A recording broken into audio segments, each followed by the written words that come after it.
এক কথায় বলতে গেলে এটাকে বলে বর্বরতা, এবং এটা আমাদের জন্য দুঃখজনক যে এই বর্বরতা সেনাবাহিনীর দ্বারা, সেনাবাহিনীর কিছু সদস্যদের দ্বারা সংঘটিত হয়েছে।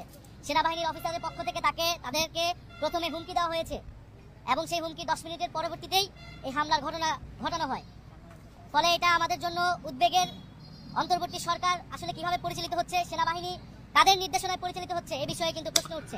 এই ধরনের প্রশ্ন তুলে আমাদের এনসিপির যিনি জাতীয় একজন নেতা আছেন নাহিদ ইসলাম, জুলাই আগস্ট অভ্যুত্থানে যিনি একজন বড় ভূমিকা রাখা ব্যক্তি ছিলেন বা জাতীয় হিরো হিসাবে যিনি ছিলেন, তো কয়েকদিন আগে তিনিও কিন্তু সরকারে ছিলেন।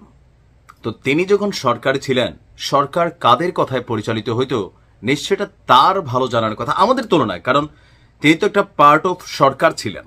বাট তিনি যখন পদত্যাগ করলেন তার রাজনৈতিক ক্যারিয়ারের জন্য, আবারও পার্লামেন্টে ক্ষমতায় যাবার জন্য, এখনো যেখানে তার সতীর্থরা এই সরকারের ভেতর আছে, তখন যখন তিনি প্রশ্ন করেন সস্তা জনপ্রিয় রাজনীতির জন্য যে সেনাবাহিনী কার ইশারায় পরিচালিত হচ্ছে, সরকার কার ইশারায় পরিচালিত হচ্ছে, জনগণের কাছে এটা তামাশা ছাড়া মিস্টার নাহিদ আমার কাছে মনে হয় যে এটার আলাদা কোনো ভ্যালু অথবা মিনিংস তৈরি হয়।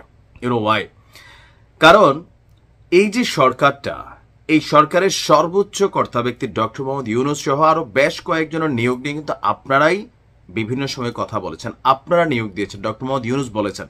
তো এখন পর্যন্ত আপনাদের একটা টিম সরকারে আছে, তো এর মাঝখানে সেনাবাহিনীকে নিয়ে এই যে সাম্প্রতিক সময়ে যে কর্মকাণ্ডগুলো ঘটছে, আপনাদের কি মনে হচ্ছে যে এটা বাংলাদেশের জন্য খুবই পজিটিভ কোনো বার্তা? যে সেনাবাহিনীকে টার্গেট করা, সেনাপ্রধানকে টার্গেট করা, যে কোনো কিছুতে এভাবে কাদা ছোড়াছড়ি, বা তারা ভারতের প্রেসক্রিপশনে পরিচালিত হচ্ছে, জেনারেল ওয়াকার তিনি আসলে বাংলাদেশকে ভাঙতে চাচ্ছেন, ক্ষমতার দিকে ধাবিত হচ্ছেন, আপনাদের প্রত্যেকের সুর, আপনাদের একটা টিম আছে, আমি দেখছি যে এই টিমটার একটা ভাষা হয়ে গেছে এটা, কিন্তু এটা তো দেশকে অস্থিতিশীল তৈরি করতেছে রে ভাই।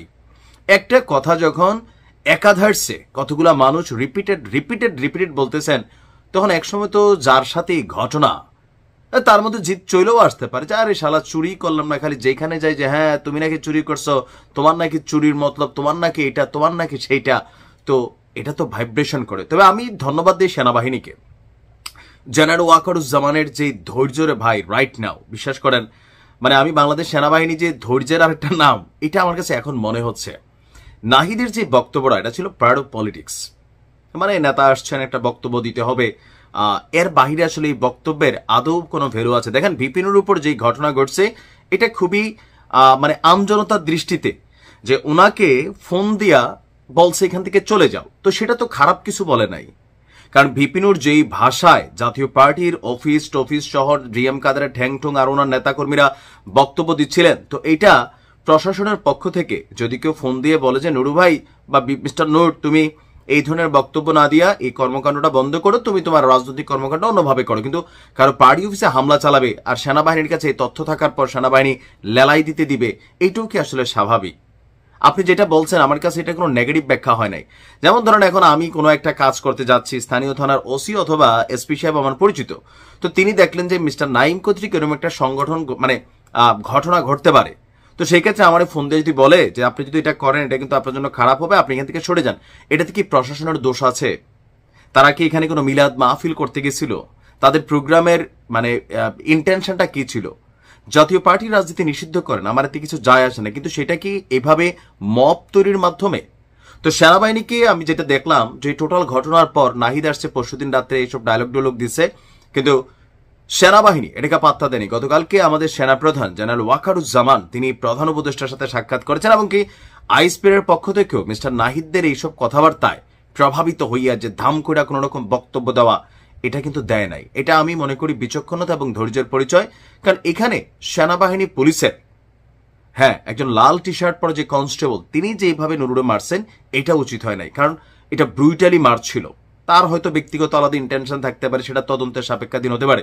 তো সেনাবাহিনী আইসা যেটা করছে দেশের শান্তি শৃঙ্খলা রক্ষায়, এটা করা জরুরি ছিল। নূরের প্রতি আমাদের সহমর্মিতা আছে, কিন্তু দ্য ওয়ে তিনি ডিল করছিলেন ইটস নট কারেক্ট, এটা আপনাকে মানতে হবে। কারণ একই ঘটনা যদি 2-4-10 বছর পরে এনসিপি আর একটা রাজনৈতিক দল হিসাবে সংগঠিত হয়, আর এনসিপির যদি এরকম অফিস থাকে, তখন যদি জাতীয় পার্টি বলে যে একদম এনসিপি রোসেসকে গুড়াই দিব, নাহিদের ঠ্যাং গুড়াই দিব, তখন যদি সেনাবাহিনী এই একই কাজ করে, তখন আপনার কাছে কি ভাল লাগবে না খারাপ লাগবে? আপনার কাছে প্রশ্ন রেখে গেলাম। ভালো থাকুন।